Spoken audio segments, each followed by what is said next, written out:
ಸಿಗೋರಿಗೆ ಅವನು ಶಾಂತನೇ ಆಗ್ತಿರ್ಲಿಲ್ಲ. ಅವನು ಗೆಳೆಯರು ಹೇಳ್ತಿದ್ರು, ಯಾರದ್ದೇ ಭಾಷಣ, ಯಾರದ್ದೇ ಪ್ರವಚನ ಕೇಳಕ್ಕೆ ಹೋಗ್ಬಿಟ್ರೆ ಭಾಷಣ ಮುಗಿಯೋವರೆಗೂ ಅವನು ಚಡಪಡಿಸ್ತಿದ್ದ. ಭಾಷಣ ಮುಗಿದ ಕೂಡಲೇ ಅವನ ಗೆಳೆಯರು ಮಾತಾಡ್ತಾ ಇದ್ರು, ಸ್ನೇಹಿತರು, ಹೋಗ್ತಾನೆ ನೋಡೀಗ, ಹೋಗ್ತಾನೆ ನೋಡು, ಅದೇ ಪ್ರಶ್ನೆ ಕೇಳ್ತಾನೆ, ಮಂಗಾಗಿ ವಾಪಸ್ ಬರ್ತಾನೆ. ಒಮ್ಮೆ ಮಂಗ ಅಲ್ಲ, 100,000 ಸರಿ ಮಂಗ ಆದ್ರೂ ಪ್ರಶ್ನೆ ಉತ್ತರ ಹುಡುಕೋದು ಬಿಡಲಿಲ್ಲ. ಪ್ರಶ್ನೆಗೆ ಉತ್ತರವನ್ನು ಹುಡುಕದೆ ಇದ್ದಿದ್ದರೆ ನರೇಂದ್ರನಾಗಿಯೇ ಉಳಿದು ಬಿಡುತ್ತಿದ್ದ, ವಿವೇಕಾನಂದನಾಗ್ತಿರಲಿಲ್ಲ. ಇಲ್ಲಿ ಕುಳಿತಿರುವ ನಮಗೆಲ್ಲರಿಗೂ, ಯುವಕರಿಗೆ ಮಾತ್ರ ಅಲ್ಲ, ಯುವತಿಯರಿಗೆ ಮಾತ್ರ ಅಲ್ಲ, ಉಳಿದೆಲ್ಲರಿಗೂ ವಿವೇಕಾನಂದರಾಗಬೇಕು ಶೇಷ ಜೀವನದಲ್ಲಿ ಅಂತ ಸ್ವಲ್ಪವಾದರೂ ಅನಿಸಿದ್ರೆ ಪ್ರಶ್ನೆಗಳಿಗೆ ಉತ್ತರವನ್ನು ಹುಡುಕಬೇಕು.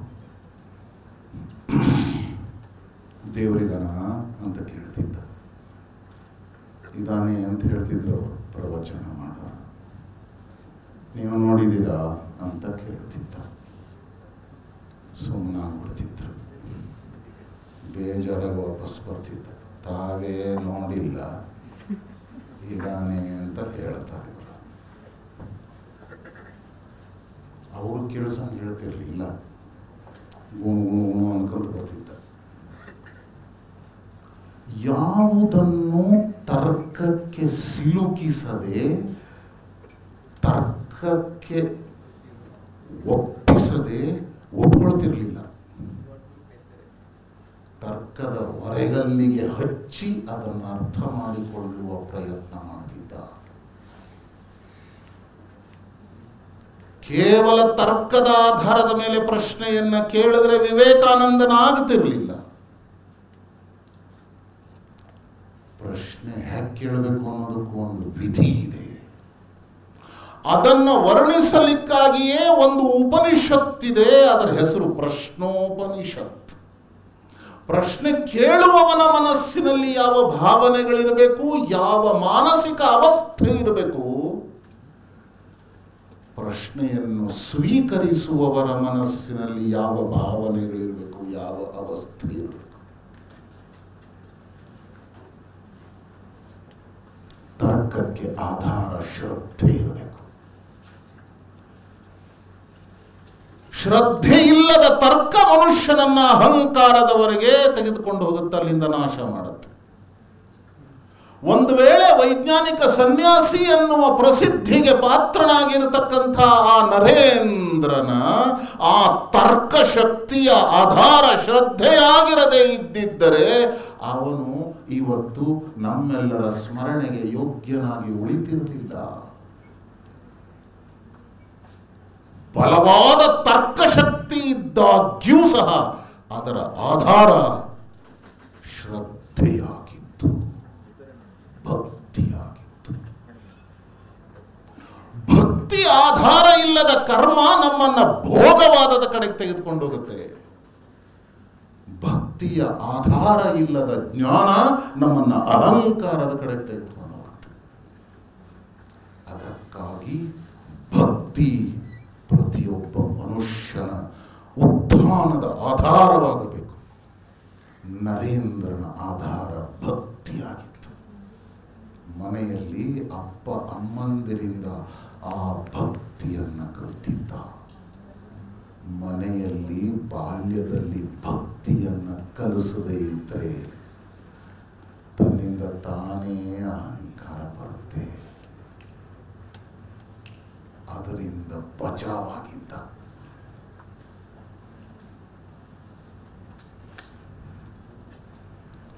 ಯಾರನ್ನು ಕೇಳಿದ್ರು ಉತ್ತರ ಸಿಗ್ತಿರ್ಲಿಲ್ಲ. ದೇವ್ರು ಇದಾನ ಅಂದ್ರೆ ಹ್ಞೂ ಅನ್ನೋರು, ನೋಡಿದಿರಾ ಅಂದ್ರೆ ಮುಖ ಸಪ್ಪಗೆ ಮಾಡ್ಕೊಳ್ಳೋರು. ಒಬ್ಬ ಮೇಷ್ಟ್ರು, ಅವರು ಕ್ರಿಶ್ಚಿಯನ್ ಮೇಷ್ಟ್ರು ಹೇಳಿದ್ರು, ಹೋಗು ದಕ್ಷಿಣೇಶ್ವರದಲ್ಲಿ ಒಬ್ಬ ಇದ್ದಾನೆ ರಾಮಕೃಷ್ಣ, ಅವರು ನಿನಗೆ ಉತ್ತರ ಹೇಳ್ಬೋದು. ಬಡ ಪೆಟ್ಟಿಗೆ ಯಾರನ್ನು ಒಪ್ಕೊಳ್ತಾ ಇರಲಿಲ್ಲ. ನಾವು ಒಪ್ಪಬಾರದು.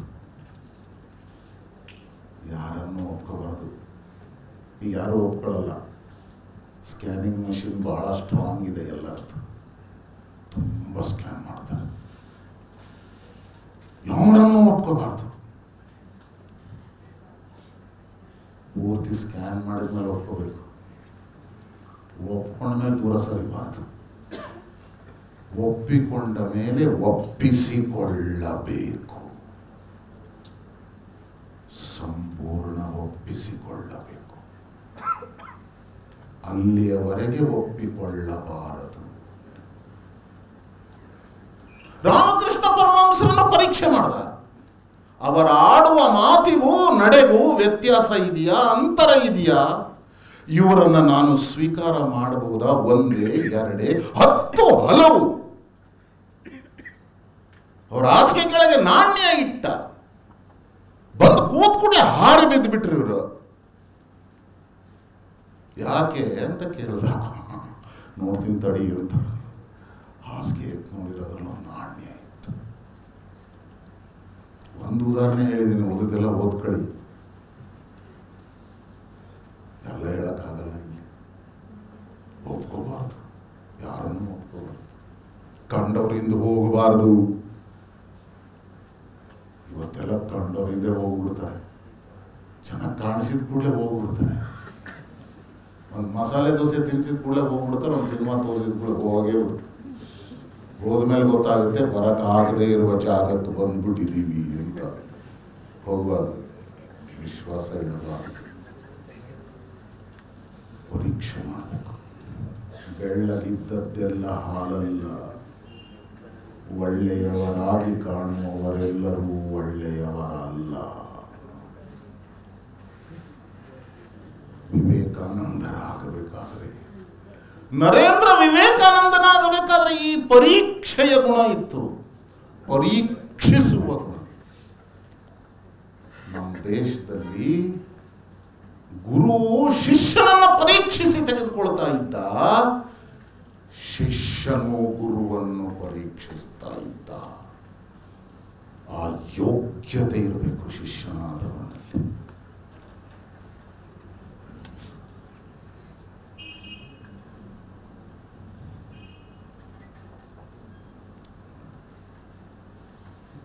ರಾಮಕೃಷ್ಣ ಪರಮಹಂಸರನ್ನು ಕರೀತಾರೆ ಕೊನೆಗೆ. ನೋಡಪ್ಪ, ನನ್ನ ಜೀವನದಲ್ಲಿ ನಾನು ತುಂಬಾ ಸಿದ್ಧಿಗಳನ್ನು ಪಡೆದಿದ್ದೀನಿ. ಇದನ್ನ ನಾನು ನನ್ನ ಜೀವನದ ಕೊನೆಯ ಕ್ಷಣದಲ್ಲಿದ್ದೀನಿ. ನನ್ನ ಕಡೆ ನೋಡ್ರಿ ಸ್ವಲ್ಪ. ನಾನು ನೋಡೋ ಥರದಲ್ಲಿ ಇರದೇ ಇರಬಹುದು, ಆದರೂ ನನಗೆ ನೋಡ್ಬೇಕೀಗ.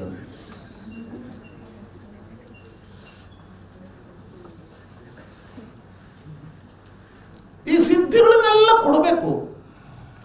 ಅದ್ಭುತ ಸಿದ್ಧಿಗಳಿವೆಲ್ಲ. ಈ ಸಿದ್ಧಿಗಳನ್ನ ಧಾರಣೆ ಮಾಡುವ ಶಕ್ತಿಯೂ ಬೇಕು. ಎಲ್ಲರಿಗೂ ಧಾರಣೆ ಮಾಡ್ಕೊಳ್ಳೋಕ್ಕಾಗಲ್ಲ. ನಿನಗ ಧಾರಣಾ ಶಕ್ತಿ ಇದೆ, ಸಸ್ಟೇನಿಂಗ್ ಕೆಪಾಸಿಟಿ. ಈ ಅದ್ವಿತೀಯ ಸಿದ್ಧಿಗಳನ್ನ ಧಾರಣೆ ಮಾಡ್ಕೊಳ್ಬೇಕಾದ್ರೆ ಆ ಧಾರಣ ಶಕ್ತಿ ಬೇಕು, ನಿನ್ನಲ್ಲಿದೆ. ಅದಕ್ಕೆ ನಿನಗೆ ಅದೆಲ್ಲವನ್ನು ಕೊಟ್ಟು ಹೋಗೋಣ ಅಂತ ಅಂದ್ಕೊಂಡಿದ್ದೀನಿ. ನೀನು ತಗೊಳ್ಬೇಕು. ಗುರುವಿನ ಆದೇಶ. ಅವನು ಅತ್ಯಂತ ವಿನಮ್ರತೆಯಿಂದ ಕೇಳ್ತಾನೆ, ಗುರುಗಳೇ, ನೀವೇನು ಸಿದ್ಧಿ ಕೊಡ್ತಿದ್ದೀರಲ್ಲ, ನನಗೆ ಧಾರೆ ಎರಿತಿದ್ದೀರಲ್ಲ, ಇದರಿಂದ ದೇವರು ಸಿಗ್ತಾನ? ಇಲ್ಲ, ದೇವರು ಸಿಗಲ್ಲ. ಹಾಗಿದ್ರೆ ನನಗೆ ಈ ಸಿದ್ಧಿಗಳು ಯಾವುದು ಬೇಡ. ರಾಮಕೃಷ್ಣ ಹೇಳ್ತಾರೆ, ನನ್ನ ಕೊನೆಯ ಪರೀಕ್ಷೆಯಲ್ಲಿ ನೀನು ಉತ್ತೀರ್ಣನಾದೆ. ಎಂಥ ಆಕರ್ಷಕ ಪರೀಕ್ಷೆ ಇದು. ಸಿದ್ಧಿಗಳಿಗೆ ಬಲಿಯಾಗಿ ನಮ್ಮ ಜೀವನವನ್ನ ಭ್ರಷ್ಟವನ್ನಾಗಿ ಮಾಡ್ಕೋತಾ ಇದ್ದೀವಿ, ನಷ್ಟ ಮಾಡ್ಕೊಳ್ತಾ ಇದ್ದೀವಿ. ಮಿನುಗುವುದೆಲ್ಲ ಶ್ರೇಷ್ಠವಾದದ್ದು ಅಂತ ಅಂದ್ಕೊಂಡ್ಬಿಡ್ತೀವಿ. ಆಕರ್ಷಣೆಗಳಿಗೆ ಬಲಿಯಾಗಬಾರದು.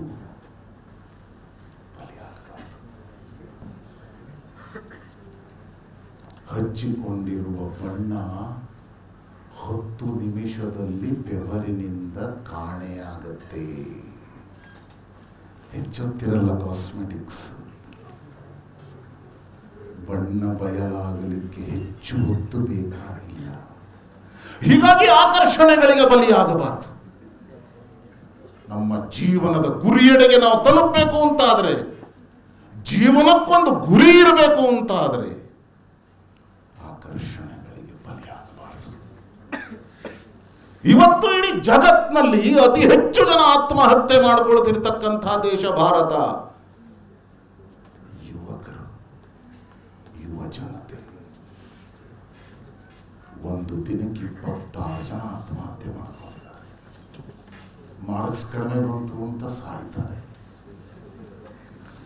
ನೌಕರಿ ಸಿಗಲಿಲ್ಲ, ಇಂಟರ್ನಲ್ ಫೇಲ್ ಆದೆ ಅಂತ ಸಾಯ್ತಾರೆ.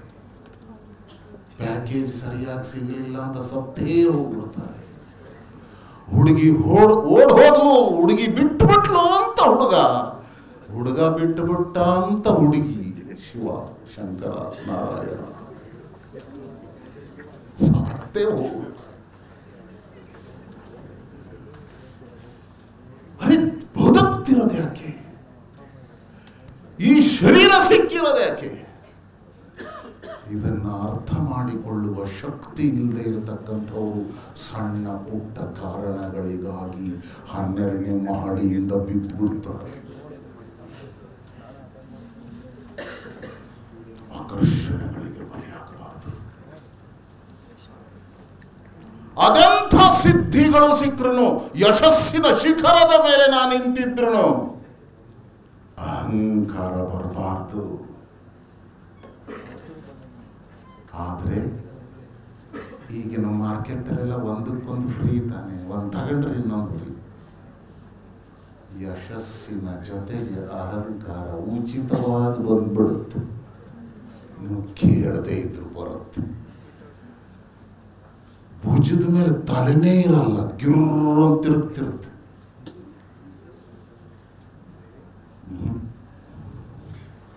ಆಕರ್ಷಣೆಗಳಿಗೆ ಬಲಿಯಾದಾಗ ಆಗುವ ದುಷ್ಪರಿಣಾಮ ಇದು.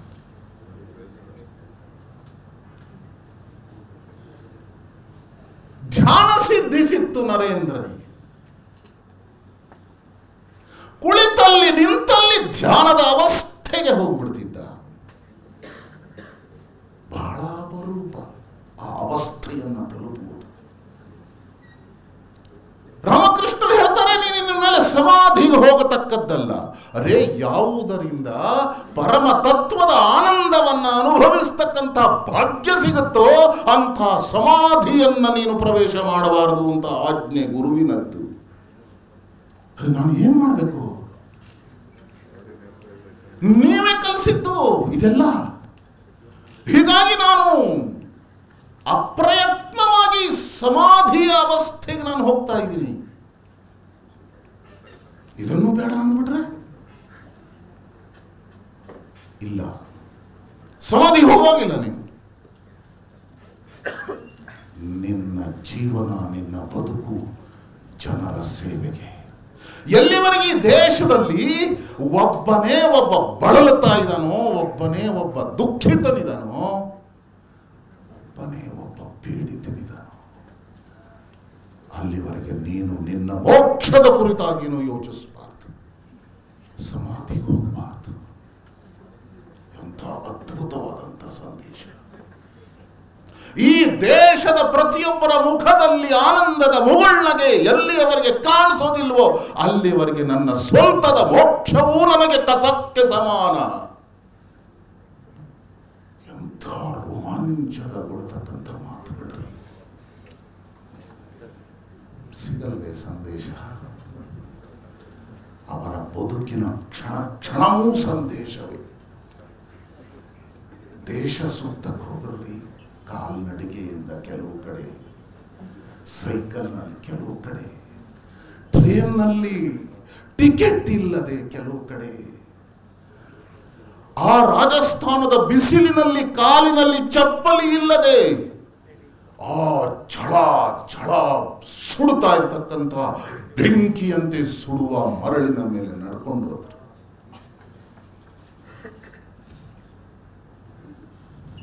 ಕೋಶ ಓದು, ದೇಶ ಸುತ್ತು,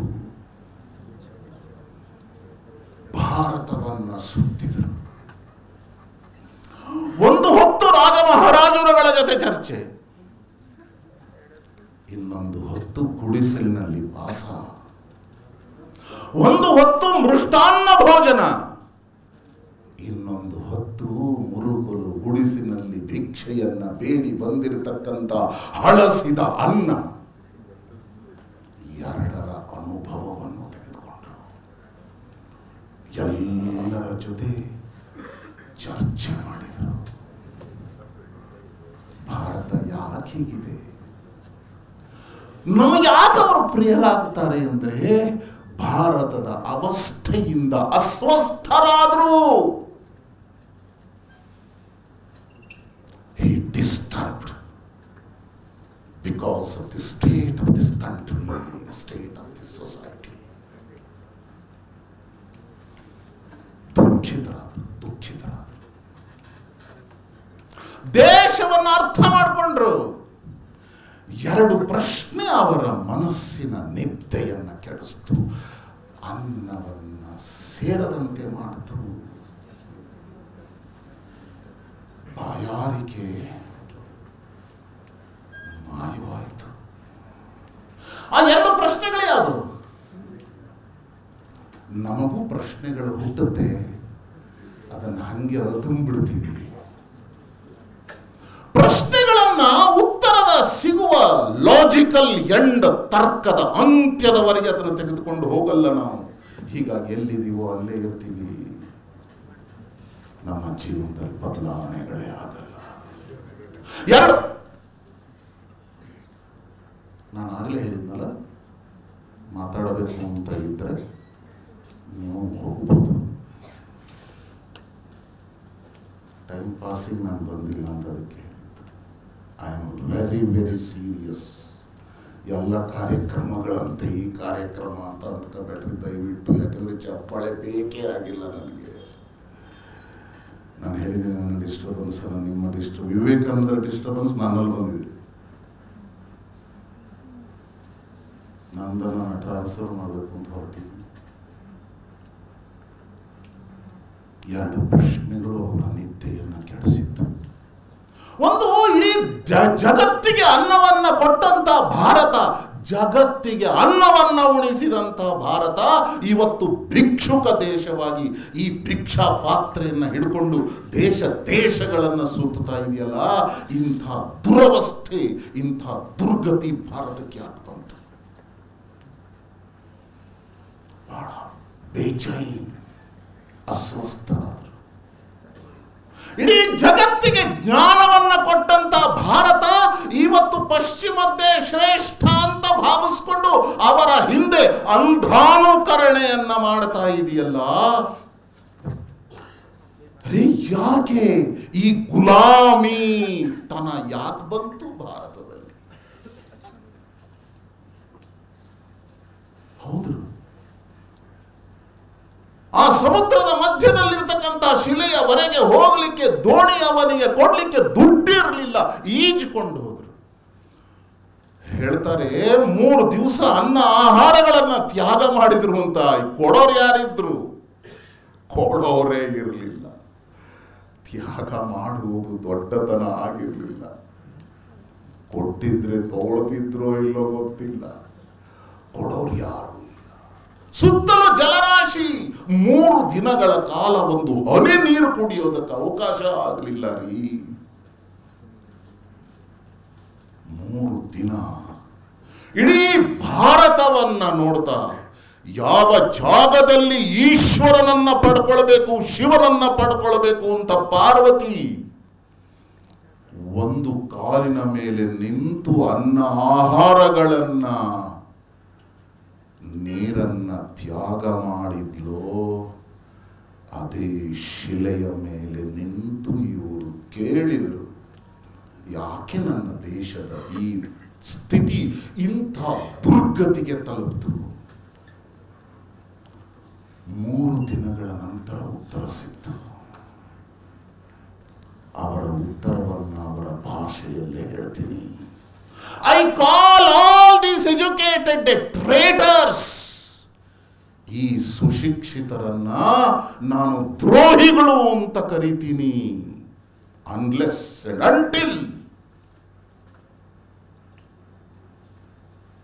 they devote their time to uplift the downtrodden and poor, on whose cost they have been educated. ಯಾರ ಕಾರಣದಿಂದಾಗಿ ಅವರು ಈ ಅವಸ್ಥೆಯನ್ನು ತಲುಪಿದರೋ ಅಂಥವರಿಗೋಸ್ಕರ ಅವರು ಪ್ರತಿನಿತ್ಯ ಸಮಯವನ್ನು ಕೊಟ್ಟು ಅವರನ್ನು ಆ ಅವಸ್ಥೆಯಿಂದ ಮೇಲಕ್ಕೆತ್ತಿ ಅವರ ಮುಖದಲ್ಲಿ ಮುಗುಳ್ನಗೆಯನ್ನ ಸೃಷ್ಟಿ ಮಾಡತಕ್ಕಂಥ ಕೆಲಸವನ್ನ ಮಾಡೋದಿಲ್ವೋ ಅಲ್ಲಿಯವರೆಗೆ ಈ ಎಲ್ಲ ಸುಶಿಕ್ಷಿತರನ್ನ ನಾನು ದ್ರೋಹಿ ಅಂತ ಕರಿತೀನಿ. ನೋವಿನಿಂದ ಹೊರಬಂದ ಕಟುವಾದ ಮಾತುಗಳಿವು. ವಾಸ್ತವಿಕ ಮಾತುಗಳಲ್ಲಿ ಎಲ್ಲಿ ಸತ್ಯ ಇರುತ್ತೋ ಅಲ್ಲಿ ಅದು ಸ್ವಲ್ಪ ಕಟುವೂ ಆಗಿರುತ್ತೆ.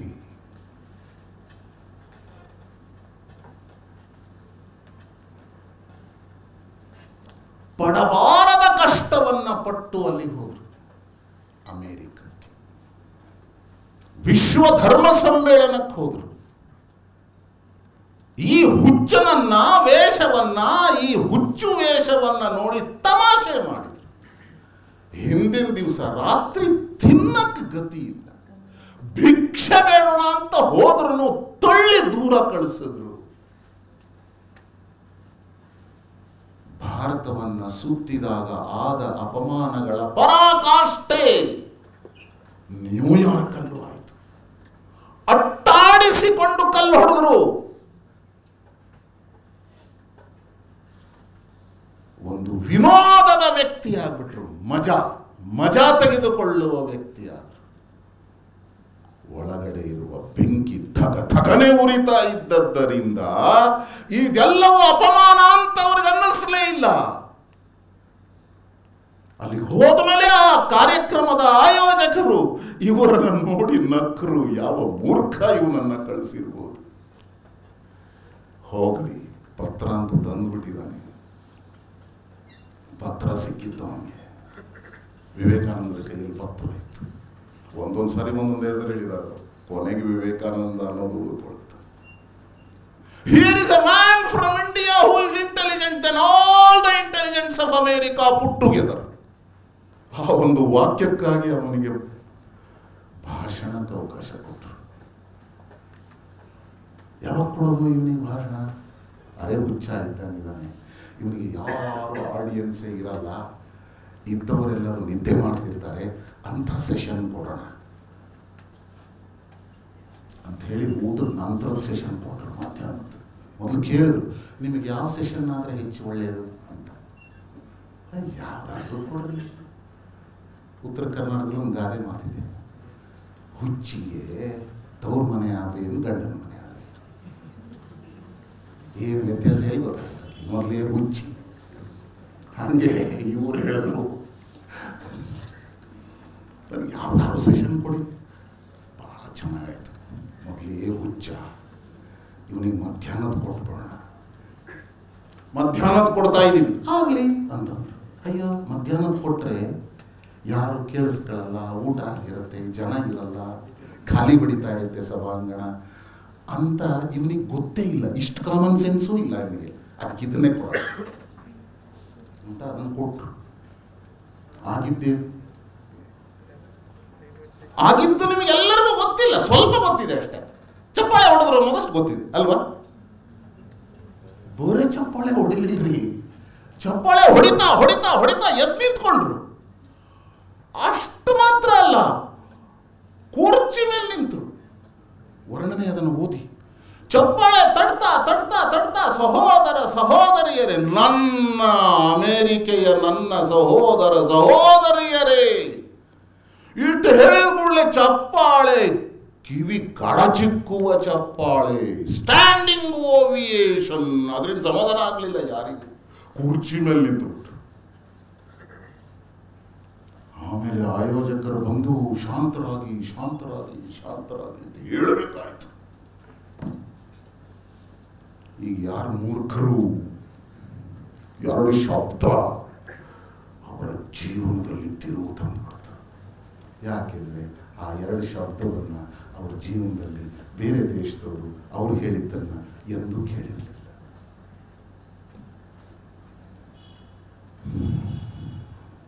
ಹಿಂದಿನ ದಿವಸ ಕತ್ತಿಡಿದು ತೊಳೆದಂತಹ ಜನ ಈ ಭಾಷಣದ 3 ನಿಮಿಷಗಳ ಭಾಷಣದ ನಂತರ ಅವರ ಬಟ್ಟೆ ಮುಟ್ಟಕ್ಕೆ ಸಿಕ್ಕರೆ ಸಾಕು ಅಂತ ಚಡ್ಪಡಿಸಕ್ಕೆ ಶುರು ಮಾಡಿದ್ರು. ಅವ್ರ ಕೈ ಮುಟ್ಟಕ್ಕೆ ಅವಕಾಶ ಸಿಕ್ಬಿಟ್ರೆ ನಮ್ಮ ಜೀವನ ಧನ್ಯ ಅಂತ ಭಾವಿಸುವಷ್ಟು ಪ್ರಸಿದ್ಧರಾದ್ರು. ಚಿಕಾಗೋ ನಗರದ ಅತಿ ಪ್ರಸಿದ್ಧ ಅತಿ ಶ್ರೀಮಂತ ಕುಟುಂಬದಲ್ಲಿ ಇವರಿಗೆ ಹಂಸತೂಲಿಕಾ ತಲ್ಪದ ಬೆಡ್ರೂಮ್ ಸಿಕ್ತು. ಆ ಬೆಡ್ರೂಮ್ನಲ್ಲಿ ಅವರು ಭಾರತದ ಕಡೆಗೆ ಮುಖ ಮಾಡಿ ಆ ಕಿಟಕಿಯನ್ನು ಹಿಡ್ಕೊಂಡು ಬಿಕ್ಕಿ ಬಿಕ್ಕಿ ಹತ್ತರು. ಅದಕ್ಕಾಗಿ ಅವರು ನಮ್ಗೆ ಹತ್ರ ಆಗ್ತಾರೆ.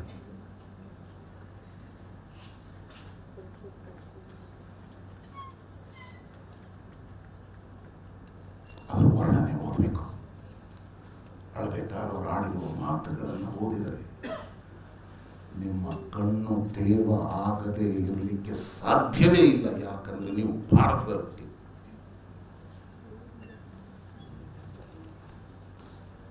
4 ವರ್ಷ ಸುತ್ತಿದ್ರು. ಡಿಮ್ಯಾಂಡ್ ಅಪ್ಪೋ ಡಿಮ್ಯಾಂಡ್ ಸಿನಿಮಾ ಕೇಳಿದಿರಲ್ಲ ನೀವು? ಇಲ್ಲ, ಇತ್ತೀಚಿನವ್ರು ಕೇಳಿರ್ಲಿಕ್ಕಿಲ್ಲ. ಒಂದು ಸಿನಿಮಾ ಬಂದಿತ್ತು, ನಾಟಕನೂ ಇತ್ತು, ಏನೂ ಗೊತ್ತಿಲ್ಲ. ಡಿಮ್ಯಾಂಡ್ ಅಪ್ಪೋ ಡಿಮ್ಯಾಂಡ್ ಎಲ್ಲೂ ತಲೆ ತಿರುಗಲಿಲ್ಲ. ಇವರು ಮಾಡಿದ ಎಲ್ಲ ಭಾಷಣಗಳು ಭಗವದ್ಗೀತೆಯ ಒಂದೊಂದು ಸಾಲಿನ ಮೇಲೆ ಒಂದೊಂದು ಭಾಷಣ. ಅದ್ಭುತ. ಓದ್ಬೇಕ್ರಿ, ಎಲ್ಲರೂ ಓದ್ಬೇಕು. ಬದುಕು ಬದಲಾಗಬೇಕು ಅಂದ್ರೆ ವಿವೇಕಾನಂದರನ್ನ ಓದಬೇಕು. ವಿವೇಕಾನಂದರನ್ನ ಓದುವುದು ಅಂದ್ರೆ ಭಗವದ್ಗೀತೆಯನ್ನೇ ಓದುವುದು. ಭಗವದ್ಗೀತೆಯನ್ನ ಬದುಕಿದ್ರು. ಅವರ ಕೊನೆಯ ಸಂದೇಶ ಹೇಳ್ಬಿಡ್ತೀನಿ. ಕೊಲಂಬೋದಲ್ಲಿ ಹೇಳಿದ್ರು, ಈ ಪುಸ್ತಕ ಓದಬೇಕು. ಧನ್ಯವಾದ ಹೇಳ್ತೀನಿ. ಈ ಪುಸ್ತಕದ ಅನುವಾದ ಆಗಿದೆಯಲ್ಲ, ಅತ್ಯಂತ ಶಕ್ತಿಯುತವಾದ ಕನ್ನಡದಲ್ಲಿ ಅನುವಾದ ಮಾಡಿದ್ದಾರೆ. ಅನುವಾದ ಮಾಡಿದವ್ರಿಗೂ ಧನ್ಯವಾದ ಹೇಳಬೇಕು. ಕೊಲಂಬೋದಿಂದ ಅಲ್ಮೋರಾದವರೆಗೆ ಅವರು ಮಾಡಿದಂತಹ ಭಾಷಣದಲ್ಲಿ ಕೊಟ್ಟ ಸಂದೇಶ ಅಂದ್ರೆ ಅಭೀಹಿ ಅಭೀಹಿ, ನಿರ್ಭಯರಾಗಿರಿ ನಿರ್ಭಯರಾಗಿರಿ. ಭಾರತದ ಸಂದೇಶ ಇದು, ವಿವೇಕಾನಂದರ ಸಂದೇಶ ಅಲ್ಲ. ವಿವೇಕಾನಂದರು ಭಾರತದ ಸಂದೇಶವನ್ನು ಕೊಟ್ಟರು, ವೇದಗಳ ಸಂದೇಶವನ್ನು ಕೊಟ್ಟರು. Back to the roots, back to the Vedas. ಭಾರತವಾಗಬೇಕಾದ್ರೆ ಭಾರತ ನಿರ್ಭಯವಾಗಬೇಕು. ಭಾರತದ ಪ್ರತಿಯೊಬ್ಬ ಮಗ ನಿರ್ಭೀಕನಾಗಬೇಕು. ಇವತ್ತೆಲ್ಲರೂ ಭಯದಿಂದ ತುಂಬಿಟ್ಟಿದ್ದಾರೆ. ಸರಸ್ವತಿ ಅಂದ್ರೆ ರಸವತಿ. ರಸ ಅಂದ್ರೆ ಆನಂದ. ರಸವನ್ನ ಕೊಡುವವಳು ಸರಸ್ವತಿ ಅಂದ್ರೆ ಸಂತೋಷವನ್ನ ಕೊಡುವವಳು. Education should be joyful, but what is the fate? Education is no stressful. ನಿಮ್ಮ ಮುಖ ನೋಡಿದ್ರೆ ಯಾರು ಖುಷಿಯಾಗಿದ್ದೀರಿ ಅಂತಾನೆ ಅನ್ಸಲ್ಲ. ಪರೀಕ್ಷೆ ಬಂತು ಅಂದ್ರೆ ಎಲ್ಲರಿಗೂ ಟೆನ್ಷನ್. ಅಲ್ರಿ, ಯಾಕೆ ಬರಲಿಲ್ಲ? ಅಯ್ಯೋ, ನನ್ನ ಮಗ 10ನೇ ಕ್ಲಾಸ್ ಪರೀಕ್ಷೆ ರೀ. ಅಲ್ರಿ, ನೀವೇನು ಮಾಡಬೇಕು? ನಿಮ್ಮ ಮಗನಿಗೆ ಪರೀಕ್ಷೆ, ಏನು ನೀವು ಚೀಟಿ ಕೊಡಕ್ಕೆ ಹೋಗ್ತೀರಾ? ಅದು ನಡೆಯುತ್ತೆ. ಅಲ್ಲೆಲ್ಲ ಕೂತ್ಕೊಂಡಿರ್ತೀರಾ ಎಕ್ಸಾಮಿನೇಷನ್ ಹಾಲ್ ಮುಂದ್ಗಡೆ. ಏನು ಮಾಡ್ತೀರಾ? ಬರೆಯೋದವನು. ಅಯ್ಯೋ ಇಲ್ಲ ರೀ, 10ನೇ ಕ್ಲಾಸು, ಟೆನ್ಷನ್. ಅವನಿಗೆ ಇವ್ರಿಗಿಂತ ಜಾಸ್ತಿ ಟೆನ್ಷನ್, ಯಾಕಂದ್ರೆ ಇವ್ರು ಕೊಟ್ಟಿರ್ತಾನೆ.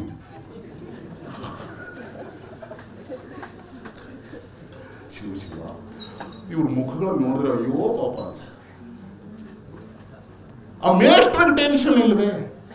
ಸರ್ಕಾರಿ ಮೇಟ್ರಿಗೆ ಟೆನ್ಷನ್ ಇರಲ್ಲ ಬಿಡ್ರಿ, ಅದಕ್ಕೆ ಇವ್ರಿಗೆ ಟೆನ್ಷನ್ ಜಾಸ್ತಿ ಆಗುತ್ತೆ. ಕ್ಷಮಿಸ್ಬೇಕು. ಆದ್ರೆ ಪ್ರೈವೇಟ್ ಶಾಲೆಗಳು, ಪ್ರೈವೇಟ್ ಕಾಲೇಜುಗಳು, ಪ್ರೈವೇಟ್ ಯೂನಿವರ್ಸಿಟಿಗಳು ರಿಸಲ್ಟ್ ಬರದೇ ಇದ್ರೆ ಅವ್ರಿಗೆ ಟೆನ್ಷನ್ ಜಾಸ್ತಿ, ಅಡ್ಮಿಷನ್ ಆಗಲ್ಲ. ಅಯ್ಯೋ ವಿಚಿತ್ರ ಸ್ಥಿತಿ. ಇಡೀ ಶಿಕ್ಷಣ ವ್ಯವಸ್ಥೆ ಭಯದ ಆಧಾರದ ಮೇಲೆ ನಡೀತಾ ಇದೆ. ಇಲ್ಲಿ ವಿವೇಕಾನಂದರು ಹೇಳ್ತಿದ್ದಾರೆ ನಿರ್ಭಯರಾಗ್ರಿ ಅಂತ. ಎಲ್ಲಿ ನಿರ್ಭಯರಾಗದು? ಸಾಯ್ತಾ ಇದ್ದೀವಿ. ಅದಕ್ಕೆ ಉಪನಿಷತ್ನಲ್ಲಿ ಹೇಳಿರೋದನ್ನು ಹೇಳಿ ಮುಗಿಸ್ಬಿಡ್ತೀನಿ. ವಿವೇಕಾನಂದರು ಅದನ್ನೇ ಹೇಳಿದ್ರು, ನಿರ್ಭಯರಾಗುವುದು ಹೇಗೆ? ಯಾರಿಗಾರು ಇಚ್ಛೆ ಇದೆಯಾ? ಕೈ ಎತ್ತರಿ ನೋಡೋಣ. ಯಾರಿಗಾರು ನಾವು ನಿರ್ಭಯರಾಗಬೇಕು ಅಂತ ಇಚ್ಛೆ ಇದೆ? ಈ ಬದುಕು ಸಾಯಕ್ಕಿಂತ ಮುಂಚೆ ನಿರ್ಭಯರಾಗಬೇಕು ಅಂತ ಇಚ್ಛೆ ಇದೆ? ಕೈ ಇಳಿಸಿ. ನಿರ್ಭಯರಾಗಬೇಕು. ಗೀತೆಯಲ್ಲಿ ಕೃಷ್ಣ ಹೇಳ್ತಾನೆ, ಭಯ ಮತ್ತು ಮನುಷ್ಯ ಎರಡು ವಿರುದ್ಧಾರ್ಥದ ಶಬ್ದಗಳು. ಭಯಕ್ಕೆ ವಿರುದ್ಧಾರ್ಥದ ಶಬ್ದವನ್ನ ಬರೆಯಿರಿ ಅಂತ ಹೇಳಿದ್ರೆ ಮನುಷ್ಯ ಅಂತ ಬರೀಬೇಕು. ನೀವು ಮಾರ್ಕ್ಸ್ ಕೊಡಲ್ಲ ಬಿಡ್ರಿ. ಆದ್ರೆ ಗೀತೆಯಲ್ಲಿ ಹೇಳೋದೇನಂದ್ರೆ ಭಯಕ್ಕೆ ವಿರುದ್ಧಾರ್ಥದ ಶಬ್ದ ಅಂದ್ರೆ ಮನುಷ್ಯ. ನೀನು ಮನುಷ್ಯನೇ, ಹಾಗಿದ್ರೆ ನೀನು ನಿನ್ನಲ್ಲಿ ಭಯ ಅನ್ನೋದಿರಬಾರದು. ನಿನ್ನಲ್ಲಿ ಭಯ ಇದೆಯೇ? ಬಿಟ್ಟ ಸ್ಥಳವನ್ನು ಎಷ್ಟು ಚೆನ್ನಾಗಿ ತುಂಬಿದಿರ, ಪೂರ್ತಿ ಅಂಕ ನಿಮಗೆ ಕೊಡ್ತಿಲ್ಲ. ಈ ಹಿನ್ನೆಲೆಯಲ್ಲಿ ಇಲ್ಲಿ ಕುಳಿತಿರುವ ನಾವು ಮನುಷ್ಯರು ಅಥವಾ ಮನುಷ್ಯನ ಆಕಾರ ಮಾತ್ರ ಇದೆಯೋ? ಡಯೋಜನಿಸ್ ಅಂತ ಒಬ್ಬ ಅಥೆನ್ಸ್ನಲ್ಲಿ ಒಬ್ಬ ಶ್ರೇಷ್ಠ ವಿದ್ವಾಂಸ ಇದ್ದ. ಮಧ್ಯಾಹ್ನ 12 ಗಂಟೆಗೆ ಬಿಸಿಲಿನಲ್ಲಿ ಸಾವಿರಾರು ಜನ ಓಡಾಡ್ತಿರ್ತಕ್ಕಂಥ ರಸ್ತೆನಲ್ಲಿ ಲ್ಯಾಂಟರ್ನ್, ಉರಿತಾ ಇರುವ ಲ್ಯಾಂಟರ್ನ್ ಹಿಡ್ಕೊಂಡು ಬಂದ. ಜನ ಮಾತಾಡ್ಕೊಂಡ್ರು, ಈ ಉರಿ ಬಿಸಿಲಲ್ಲಿ ಇವನಿಗೇನು ಕಾಣದೇ ಇರೋದು ಕೇಳಿ ಬಂತು ಇವನಿಗೆ. ಈ ಲ್ಯಾಂಟರ್ನ್ ಹಿಡ್ಕೊಂಡು ಬಂದಿದ್ದಾನೆ, ಇವನಿಗೆ ಕಾಣಿಸೋದೇ ಇಲ್ವೇ ಅಂತ ಅಂದ್ಕೊಂಡ್ರು. ಅಯ್ಯೋ ಭಾಳ ಬುದ್ಧಿವಂತ. ಬೇರೆ ಹುಚ್ಚಿಗೆ ಚಿಡಿದಿರ್ಬೋದು. ಓದಿ ಓದಿ ಓದಿ ಸ್ವಲ್ಪ ತಲೆನೂ ಕೆಲವ್ರಿಗೆ ಕೆಟ್ಟಿರುತ್ತೆ, ಲೂಸ್ ಆಗಿಬಿಡ್ತಾರೆ ಅಂತ ಕೆಲವರು ಹೇಳ್ತಾರೆ. ಅದಕ್ಕಾಗಿ ಓದಕ್ಕೆ ಹೋಗಲ್ಲ ಕೆಲವರು. ಬಹಳ ಜನ ಲೂಸ್ ಆಗಿಬಿಟ್ರೆ ಮಾನ ಮರ್ಯಾದೆ ಹೋಗ್ಬಿಡುತ್ತೆ, ಅದಕ್ಕಾಗಿ ಓದೋದೇ ಬೇಡ ಅಂತ. ಆದ್ರೆ ಜನ ಅಂದ್ಕೊಂಡ್ರು, ಇಲ್ಲಪ್ಪ ಅವ್ನು ಹಂಗೆಲ್ಲ ಲೂಸ್ ಅಂತ ಹೇಳಕ್ಕಾಗಲ್ಲ, ಕೇಳಾದ್ರೂ ಕೇಳೋಣ ಅನ್ಕೊಂಡು. ಏನ್ರಿ ಈ ಬಿಸಿಲಲ್ಲಿ ನೀವು ಲ್ಯಾಂಟ್ರನ್ ಉರಿತಾ ಇದ್ದಂತ ಹಿಡ್ಕೊಂಡ್ ಬಂದಿದ್ದೀರಲ್ಲ? ಅವನು ಕೊಟ್ಟ ಉತ್ತರದಿಂದ ಎಲ್ಲರಿಗೂ ಗಟ್ಟಿ ಆಗ್ಬಿಡ್ತು, ಇವನು 100ಕ್ಕೆ 100 ಲೂಸು ಅಂತ. ಅವನೇನು ಉತ್ತರ ಕೊಟ್ಟ? ನಾನು ಜನ ನೋಡ್ಕೊಂಡು ಬಂದಿದ್ದೀನಿ. ಆವಾಗ ಗಟ್ಟಿ ಆಯ್ತು. ಅಲ್ಲ, ಇಷ್ಟು ಜನ ಓಡಾಡ್ತಿದ್ದಾರೆ, ಜನ ಹುಡುಕ್ತಿದ್ದೀನಿ ಅಂತನಲ್ಲ. ಅಲ್ಲ, ಮತ್ತೆ ಕೆಲವ್ರಿಗೆ ಅನ್ನಿಸ್ತು ಏನೋ ಇರ್ಬೇಕು ಇವನಲ್ಲಿ. ಅಲ್ರಿ, ಇಷ್ಟು ಜನ ಇದ್ದಾರೆ, ನೀವು ಹಗಲತ್ತಲ್ಲಿ ಲ್ಯಾಂಟರ್ನ್ ಹಿಡ್ಕೊಂಡು ಬಂದಿದ್ದೀರಾ, ಉರಿತಾ ಇದೆ ದೀಪ ಒಳಗಡೆ, ಜನ ಹುಡುಕ್ತೀನಿ ಅಂತೀರಾ, ಇವರೇ ಜನ ಅಲ್ಲವೇ? ಅವಾಗ ಅವನು ಕೊಟ್ಟ ಉತ್ತರದಿಂದ ಎಲ್ಲರ ತಲೆ ತಗ್ಗಿಸಬೇಕಾಯಿತು. ಅವನು ಹೇಳ್ತಾನೆ, I am in search of men with capital M. ಮನುಷ್ಯತ್ವ ಇದೆ ಅನ್ನುವ ಮನುಷ್ಯರನ್ನ ಹುಡುಕ್ತಾ ಇದ್ದೀನಿ, ಸಿಗ್ತಾ ಇಲ್ಲ. ಅದಕ್ಕೆ ಲ್ಯಾಂಟರ್ನ್ ಬೆಳಕಲ್ಲ ಅವರು ಕಾಣಿಸ್ತಾರ? ಇಲ್ಲ, ಯಾರು ಇಲ್ಲ. ಇದನ್ನೆಲ್ಲ ಡಾಟ್ಸ್ ಕನೆಕ್ಟ್ ಮಾಡಿ ನಿರ್ಭಯರಾಗಬೇಕು.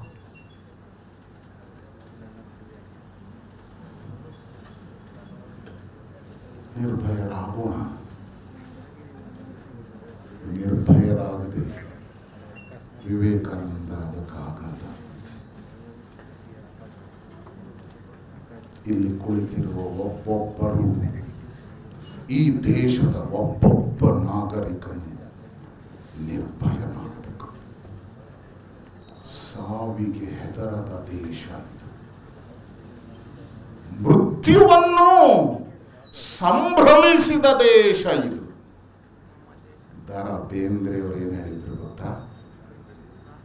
ಅವ್ರ ಭಾಷೆ ನೋಡಿ, ಧಾರವಾಡದ ಸೊಗಡಿನ ಕನ್ನಡ ಭಾಷೆಯಲ್ಲಿ ಅವರು ಎಷ್ಟು ಸುಂದರವಾಗಿ ಅತ್ಯಂತ ಆಳವಾದ ತತ್ವವನ್ನು ಆಡು ಭಾಷೆಯಲ್ಲಿ ಅದೆಷ್ಟು ಸರಳವಾಗಿ ನಮ್ಮ ಹೃದಯಕ್ಕೆ ಮುಟ್ಟುವ ಹೇಳಿಬಿಟ್ರು. ಅವ್ರು ಹೇಳ್ತಾರೆ, ಸಾಯಕ ನಾನು ಹೆದರುವುದೇ ಇಲ್ಲ, ಯಾಕಂದ್ರೆ ನಾ ಇದ್ದಾಗ ಅದು ಬರುವುದಿಲ್ಲ.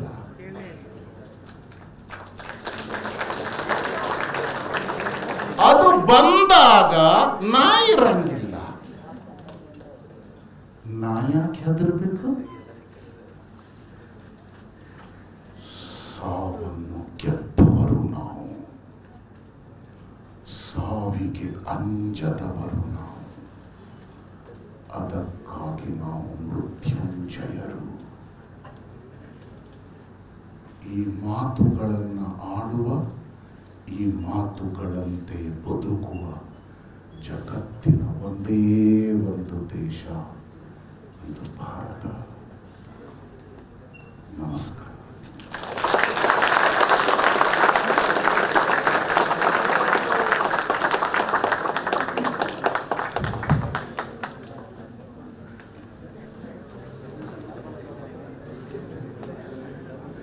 ಸಾಧನೆ ಮಾಡದೆ ಸತ್ತರೆ ಅದು ಸಾವಿಗೆ ಅವಮಾನ. ಸುಂದರವಾದ ಬದುಕನ್ನು ಕೊಟ್ಟಂತಹ ಬದುಕನ್ನು ಸಾರ್ಥಕವಾಗಿ ಬದುಕದಿದ್ದರೆ ಅದು ಬದುಕಿಗೆ ಅವಮಾನ. ಇದು ಸ್ವಾಮಿ ವಿವೇಕಾನಂದರ ನುಡಿಮುತ್ತಗಳು. ಹಾಗೆ ರಾಮಕೃಷ್ಣ ಪರಮಹಂಸರು ಸ್ವಾಮಿ ವಿವೇಕಾನಂದರಿಗೆ ಹೇಳಿದಂತಹ ಸಂದೇಶ ಅಂದರೆ, ನೀನೊಬ್ಬ ನಿದ್ದೆ ಮಾಡಿದರೆ ಅದು ನಿನ್ನ ಸುಖಕ್ಕೆ, ನೀನು ಎಚ್ಚೆತ್ತು ದುಡಿದರೆ ಅದು ಲೋಕದ ಹಿತಕ್ಕೆ.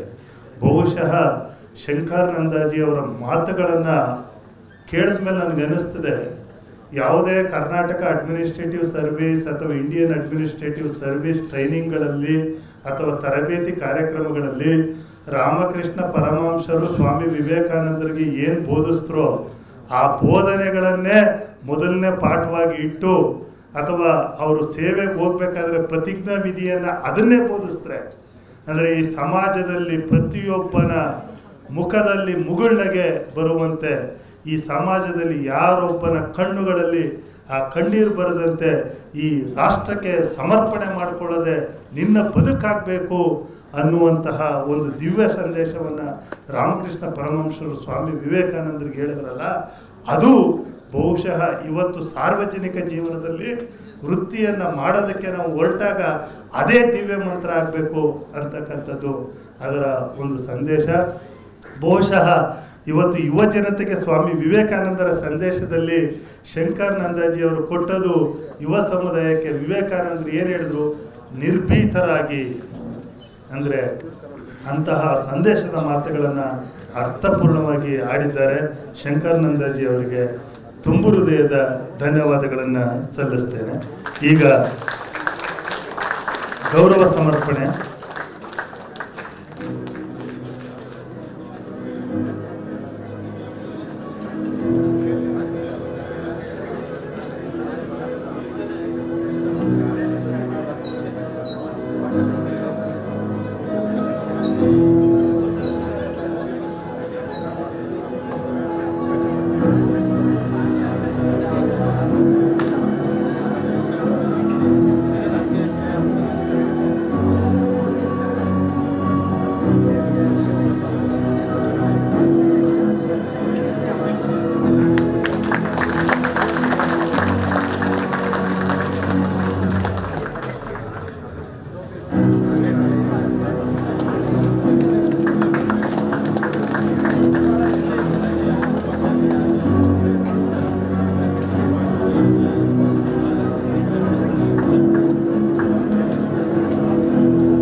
ಆಜ್ಞೆಯನ್ನು ನೆರವೇರಿಸಿಕೊಟ್ಟಂತಹ ಗೌರವಾನ್ವಿತ ಕುಲಪತಿಗಳಿಗೆ ಧನ್ಯವಾದಗಳು.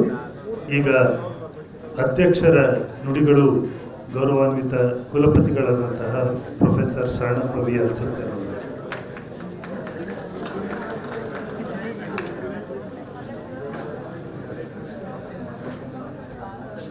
ಎಲ್ಲರಿಗೂ ನಮಸ್ಕಾರ. ಕರ್ನಾಟಕ ರಾಜ್ಯ ಮುಕ್ತ ವಿಶ್ವವಿದ್ಯಾಲಯ ಮೈಸೂರು ಸ್ವಾಮಿ ವಿವೇಕಾನಂದ ಅಧ್ಯಯನ ಪೀಠದಿಂದ ನೆರವೇರಿಸಲಾದ ಯುವನ ಜನತೆಗೆ ಸ್ವಾಮಿ ವಿವೇಕಾನಂದರ ಸಂದೇಶ ವಿಶೇಷ ಉಪನ್ಯಾಸ ಕಾರ್ಯಕ್ರಮಕ್ಕೆ ಮುಖ್ಯ ಅತಿಥಿಗಳಾಗಿ ಬಂದಂತಹ ಶ್ರೀ BR ಶಂಕರಾನಂದಜಿಯವರೇ, ಅಖಿಲ ಭಾರತ ಸಂಘಟನಾ ಮಂತ್ರಿ, ಭಾರತೀಯ ಶಿಕ್ಷಣ ಮಂಡಲ್ ಮತ್ತು ನನ್ನ ಈ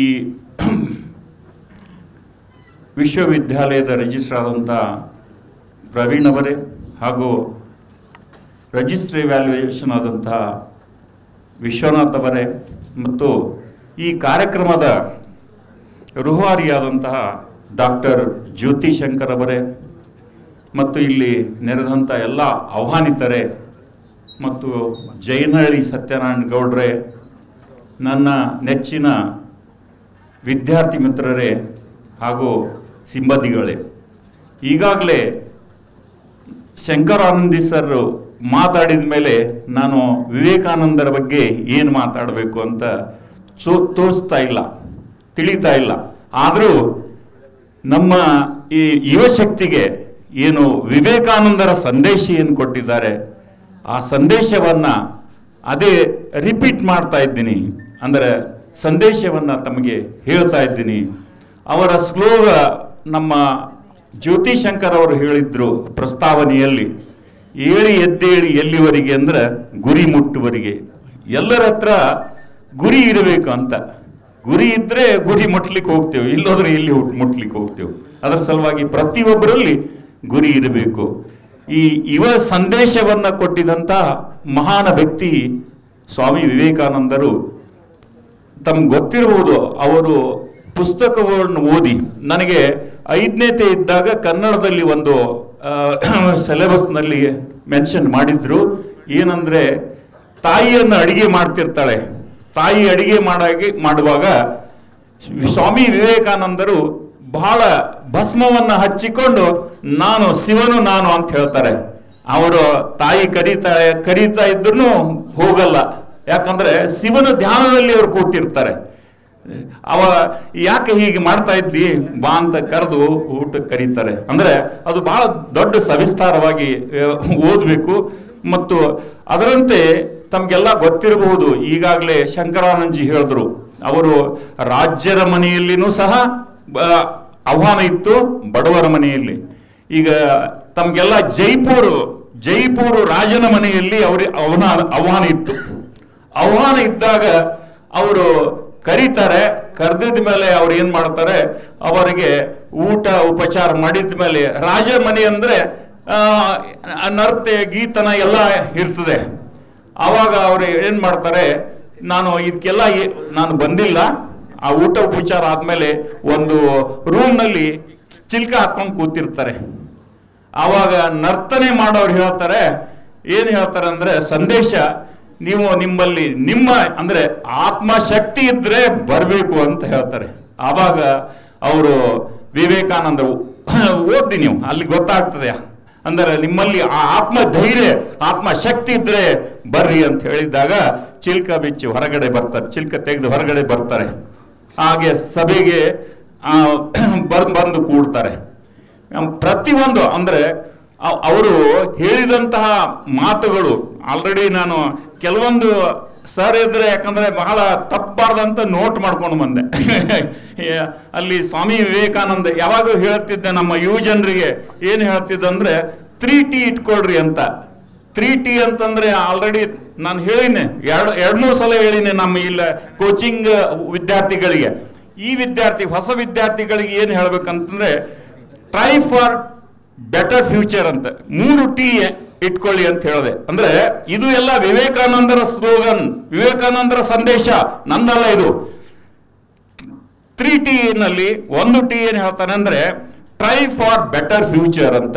try for better future, trust your work ಅಂತ, trust your work and true for your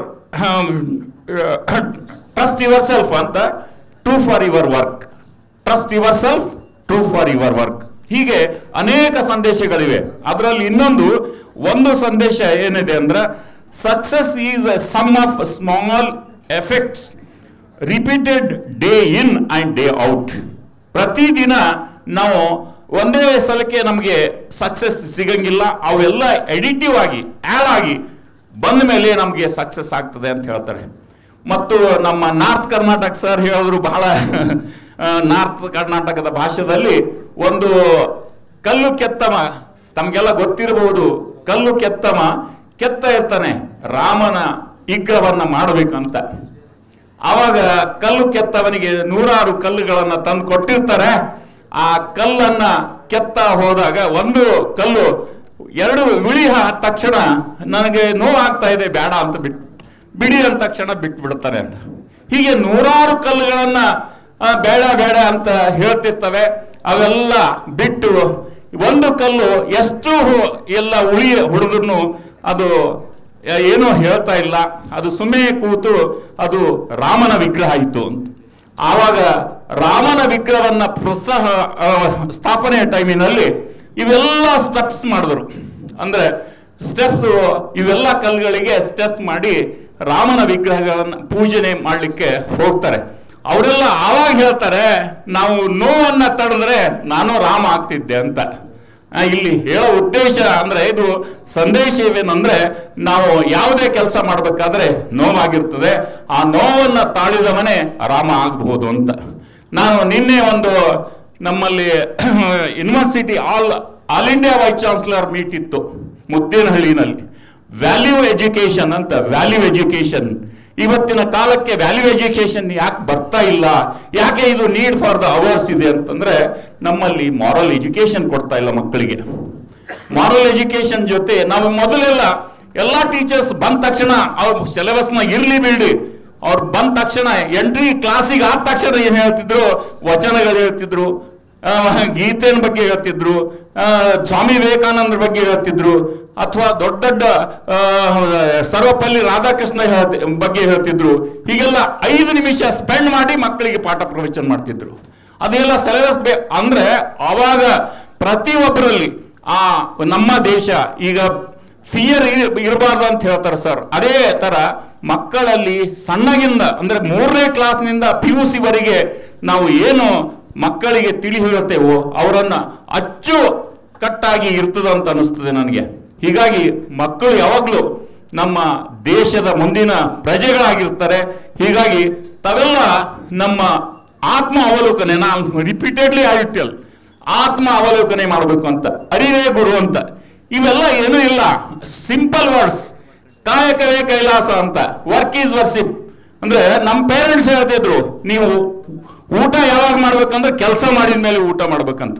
ಅಂದ್ರೆ ವಿದ್ಯಾರ್ಥಿ ಯಾವಾಗ ಇವತ್ತಿನ ಏನು ಅಭ್ಯಾಸವಿದೆ ಅದು ಓದ್ಕೊಂಡಿದ ಮೇಲೆ ನಾನು ಊಟ ಮಾಡಬೇಕು ಅಂತ ಆ ಭಾವನೆ ಬಂದಾಗ ಕ್ವಾಲಿಟಿ ಎಜುಕೇಶನ್ ಬರ್ತದೆ, ನಮ್ಮ ದೇಶ ಪ್ರಬಲ ದೇಶವಾಗ್ತದೆ. ಅದೇ ತರ ಸಂದೇಶ ವಿವೇಕಾನಂದ ಕೊಟ್ಟಿದಂತಹ ಸಂದೇಶ ನಮ್ಮ ಮಕ್ಕಳು ಸಹ ಕೊಡಬಹುದು ಅಂತ ಅನಿಸ್ತದೆ. ಹೀಗಾಗಿ ಅನೇಕ ಸ್ಲೋಗನ್ಸ್ಗಳನ್ನ ವಿವೇಕಾನಂದ ಸ್ಲೋಗನ್ಸ್ ಅಂತ ಓದಿ ಬಹಳ ಚೆನ್ನಾಗಿ ಇದಾವೆ. ಅದು ಸ್ಪೆಷಲಿ ಯೂತ್ಗೆ ಹೆಲ್ಪ್ ಆಗ್ತದೆ ಅಂತ ಹೇಳುತ್ತಾ, ನಮಗೆ ಶಂಕರಾನಂದಜಿ ಸರ್ ಬಂದು ನಮ್ಮ ವಿಶ್ವವಿದ್ಯಾಲಯ ನಮ್ಗೇನಾಗ್ತದೆ, ನಮ್ದು ಓಪನ್ ಡಿಸ್ಟೆನ್ಸ್ ಲರ್ನಿಂಗ್, ನಮ್ಮ ಇಲ್ಲಿ ಆಡಿಯನ್ಸ್ ಕಲೆಕ್ಟ್ ಅಂದ್ರೆ ಕೂಡಿಸ್ಬೇಕಾದ್ರೆ ಬಹಳ ಸಮಸ್ಯೆ. ಆದರೂ ನಮಗೆ ಏನು ಆನಂದ ಅಂದ್ರೆ, ಪ್ರತಿಯೊಂದು ಯಾವುದೇ ಬರ್ತ್ಡೇ ಆಗಲಿ, ಯಾವುದೇ ವಿಷಯ ಸಂಬಂಧಪಟ್ಟಂತ ವಿಷಯಗಳನ್ನು ನಾವು ವರ್ಕ್ಶಾಪ್ ಮಾಡಲಿ, ನಮಗೆ ಆಡಿಯನ್ಸು, ನಮ್ಮ ಆಡಿಯನ್ಸ್ ಎಷ್ಟೇ ಇರಲಿ, ಆ ಆಡಿಯನ್ಸಿಗೆ ಆದಷ್ಟು ಸಬ್ಜೆಕ್ಟ್ ಬಗ್ಗೆ ತಿಳಿಸಲು ಪ್ರಯತ್ನ ಮಾಡ್ತೀವಿ ನಾವು. ಅದರ ಸಲುವಾಗಿ ತಾವೆಲ್ಲ ಬಂದಿದ್ದಕ್ಕೆ, ನಮ್ಮ ವಿಶ್ವವಿದ್ಯಾಲಯಕ್ಕೆ ಶಂಕರಾನಂದಜಿ ಸರ್ ಬಂದು ತಮಗೆ ಮೋಟಿವೇಶನ್ ಮಾಡಿದ್ದಕ್ಕೆ ಅವರಿಗೂ ಮತ್ತು ತಮ್ಮೆಲ್ಲರಿಗೂ ಧನ್ಯವಾದ ಹೇಳ್ತಾ ನನ್ನ 2 ಮಾತು ಮುಗಿಸ್ತೀನಿ. ಜೈ ಹಿಂದ್, ಜೈ ಕರ್ನಾಟಕ. ವಿದ್ಯಾರ್ಥಿಗಳು ಸ್ವಾಮಿ ವಿವೇಕಾನಂದರ ಆದರ್ಶಗಳನ್ನು ಮೌಲ್ಯಗಳನ್ನು ಜೀವನದಲ್ಲಿ ಅಳವಡಿಸಿಕೊಂಡು ಯಶಸ್ಸನ್ನು ಸಾಧಿಸಬೇಕೆಂದು ಕರೆ ನೀಡಿದಂತಹ ಗೌರವಾನ್ವಿತ ಕುಲಪತಿಗಳಿಗೆ ಧನ್ಯವಾದಗಳು. ಈಗ ಗೌರವ ಸಮರ್ಪಣೆ ಮಾನ್ಯ ಕುಲಪತಿಗಳಿಗೆ.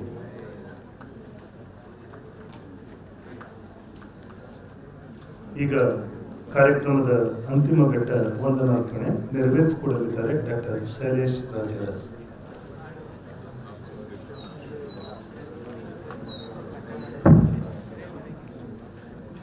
ಭಾರತೀಯ ಅಸ್ಮಿತೆ ಹಾಗೂ ಅನನ್ಯತೆ ವಿಸ್ಮೃತಿಯಾಗಿ ನೇಪಥ್ಯಕ್ಕೆ ಸರಿಯುತ್ತಿದ್ದಂತಹ ಸಂದರ್ಭದಲ್ಲಿ ನಮ್ಮನ್ನು ಭಾರತೀಯತೆಯ ವಿವೇಕದ ಕಡೆಗೆ ಜಾಗೃತಿಗೊಳಿಸಿದ ಮಹಾನ್ ಸಂತ ಸ್ವಾಮಿ ವಿವೇಕಾನಂದರ ಕುರಿತು ಇಂದಿನ ಯುವಜನತೆಗೆ ಸ್ವಾಮಿ ವಿವೇಕಾನಂದರ ಸಂದೇಶ ಬಹಳ ಯಶಸ್ವಿದಾಯಕವಾಗಿ ಕಾರ್ಯಕ್ರಮ ಮೂಡಿಬಂದಿದೆ. ಈ ಯಶಸ್ವಿ ಕಾರಣಕರ್ತರುಗಳಿಗೆ ಧನ್ಯವಾದಗಳನ್ನು ವಂದನೆಗಳನ್ನು ಅರ್ಪಿಸುವಂತಹ ಒಂದು ಸುಯೋಗ ನನ್ನದಾಗಿದೆ. ಹಾಗಾಗಿ ಇಂದಿನ ಕಾರ್ಯಕ್ರಮಕ್ಕೆ ಅಧ್ಯಕ್ಷರಾಗಿ ಆಗಮಿಸಿ try, trust and B truthful ಎಂಬ ಯಶಸ್ಸಿನ ಸೂತ್ರವನ್ನು ವಿದ್ಯಾರ್ಥಿ ಮಿತ್ರರಿಗೆ ನೀಡಿದಂತಹ ಸನ್ಮಾನ್ಯ ಕುಲಪತಿಗಳಾದಂತಹ ಪ್ರೊಫೆಸರ್ ಶರಣಪ್ಪ ವಿ ಹಲಸೆ ಅವರಿಗೆ ನಿಮ್ಮೆಲ್ಲರ ಪರವಾಗಿ ಅತ್ಯಂತ ಭಕ್ತಿಪೂರ್ವ ವಂದನೆಗಳನ್ನು ಅರ್ಪಿಸ್ತಾ ಇದ್ದೇವೆ. ಹಣ ಸಂಪಾದನೆ ಮಾಡದೆ, ಮದುವೆಯಾಗದೆ, ರಾಷ್ಟ್ರ ನಿರ್ಮಾಣದ ಕೈಂಕರ್ಯದಲ್ಲಿ ನಿರತರಾಗಿ ಸ್ವತಃ ಸ್ವಾಮಿ ವಿವೇಕಾನಂದರ ತದ್ರೂಪಿಯಾಗಿರುವಂತಹ ಪೂಜ್ಯರು ಇವತ್ತು ನಮ್ಮೊಂದಿಗೆ ಇರುವಂಥದ್ದು ನಮ್ಮೆಲ್ಲರಿಗೂ ಬಹಳ ಪುಣ್ಯಕಾಲ ಅಂತ ನಾನು ಭಾವಿಸ್ತೇನೆ. ಸನ್ಮಾನ್ಯ ಶ್ರೀ ಬಿ ಆರ್ ಶಂಕರಾನಂದಜಿಯವರು ನಮಗೆ ಇಂದು ಏಕಾಂತ ಮತ್ತು ಲೋಕಾಂತದ ದ್ವಂದ್ವತೆಯನ್ನು ಅನಾವರಣಗೊಳಿಸಿದ್ದಾರೆ. ಹಾಗೆ ಪ್ರಶ್ನೋಪನಿಷತ್ತಿನ ತತ್ವದಿಂದ ನಮ್ಮನ್ನ ಎಚ್ಚರಿಸಿದ್ದಾರೆ. ಇಂದಿನ ಯುವಕರಿಗೆ ಅವರು ವಿವೇಕಾನಂದರ ಆತ್ಮದರ್ಶನವನ್ನ ಮಾಡಿಸಿ ಇಂದು ನಿರ್ಭಯರಾಗಿರಿ ಎಂದು ಮೃತ್ಯುಂಜಯ ತತ್ವ ಸಂದೇಶವನ್ನ ನೀಡಿದ್ದಾರೆ. ಅವರಿಗೆ ನಿಮ್ಮೆಲ್ಲರ ಪರವಾಗಿ ಭಕ್ತಿಪೂರ್ವಕ ವಂದನೆಗಳನ್ನು ಅರ್ಪಿಸ್ತಾ ಇದ್ದೇನೆ.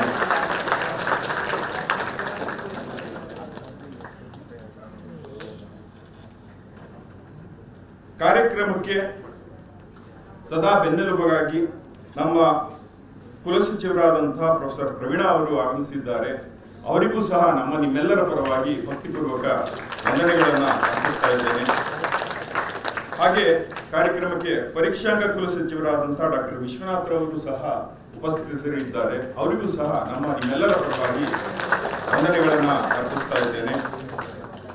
ಅನುಪಸ್ಥಿತಿಯಲ್ಲಿ ಹಣಕಾಸು ಅಧಿಕಾರಿಯಾದಂತಹ ಡಾಕ್ಟರ್ ನಿರಂಜನ್ ರಾಜ್ ಅವರಿಗೂ ಸಹ ನಿಮ್ಮೆಲ್ಲರ ಪರವಾದ ವಂದನೆಗಳನ್ನು ಅರ್ಪಿಸ್ತಾ ಇದ್ದೇನೆ. ಕಾರ್ಯಕ್ರಮದ ಆರಂಭದಲ್ಲಿ ಪ್ರಾರ್ಥನೆಯನ್ನ ನೆರವೇರಿಸಿಕೊಟ್ಟಂತಹ ಕುಮಾರಿ ಪೂರ್ವಿತಾ ಹಾಗೂ ಸಂಧ್ಯಾ ಅವರಿಗೂ ಸಹ ಅನಂತ ವಂದನೆಗಳನ್ನು ಅರ್ಪಿಸ್ತಾ ಇದ್ದೇನೆ. ಆರಂಭದಲ್ಲಿ ಎಲ್ಲರನ್ನು ಸ್ವಾಗತಿಸಿ ಈ ದಿನದ ಕಾರ್ಯಕ್ರಮದ ಸಂಘಟನೆಯನ್ನ ಮಾಡಿರುವಂತಹ ಶಾಸ್ತ್ರೀಯ ಸಂಗೀತ ವಿದೂಷಿ ಡಾಕ್ಟರ್ ಜ್ಯೋತಿಶಂಕರ್, ಸಂಯೋಜನಾಧಿಕಾರಿಗಳು ಸ್ವಾಮಿ ವಿವೇಕಾನಂದ ಅಧ್ಯಯನ ಪೀಠ ಅವರಿಗೂ ಸಹ ನಿಮ್ಮೆಲ್ಲರ ಪರವಾಗಿ ವಂದನೆಗಳನ್ನು ಅರ್ಪಿಸ್ತಾ ಇದ್ದೇನೆ. ಹಾಗೆ ಕಾರ್ಯಕ್ರಮಕ್ಕೆ ಆಗಮಿಸಿರುವ ಎಲ್ಲರನ್ನು ಪ್ರತ್ಯಕ್ಷವಾಗಿ ಹಾಗೂ ಪರೋಕ್ಷವಾಗಿ ಸಹಕರಿಸಿದ ಎಲ್ಲರಿಗೂ ನಾನು ವಂದನೆಗಳನ್ನು ಅರ್ಪಿಸ್ತಾ ಇದ್ದೇನೆ. ಎಲ್ಲರಿಗೂ ನಮಸ್ಕಾರ.